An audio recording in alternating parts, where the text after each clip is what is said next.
प्रणाम। अपने यहाँ एक उदय शंकर नाम के प्रसिद्ध नृत्यकार हो गए, जिनके हृदय में अहिंसा नाम की भावना हृदयस्थ थी।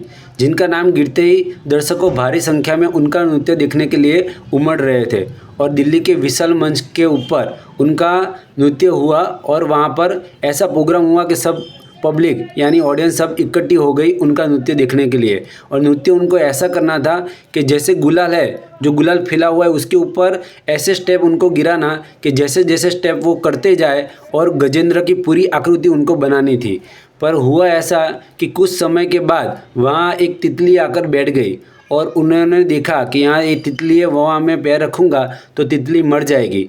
पर उन्होंने उनको उड़ाने की कोशिश की, पर फिर भी वो ऐसे चिटक गई कि उड़ने का नाम ही नहीं ले रही थी। फिर भी उन्होंने 5 मिनट 10 मिनट 15 मिनट वेट किया और एक ही जगह पर स्टेप करने की कोशिश की, पर फिर उन्होंने लगा कि अब प्रयत्न करने पर भी ये उड़ने वाला नहीं है, तो वो एक कॉर्नर पर आकर खड़े रह गए। और सब लोगों ने देखा कि नृत्य में भंग हुआ है। सब लोगों ने आके पूछने लगे कि आपने ऐसा क्यों किया।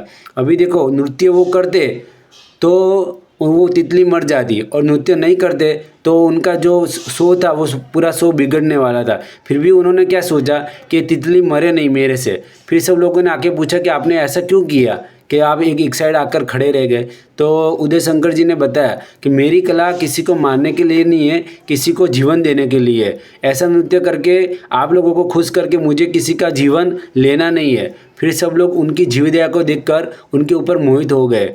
तो ऐसा प्रलोभन में भी ऐसा स्थिर रहना, अहिंसा के प्रति अपनी भावना हृदयस्थ रखनी, उनके प्रति वफादारी रखनी, वो एक बहुत बड़ी उनकी उम्दा भावना है। अपने यहाँ भी जैसे विश्व भाई है, तो उनके यहाँ भी उनके अंदर भी बहुत सारी कलाएं इतनी छोटी आयु में।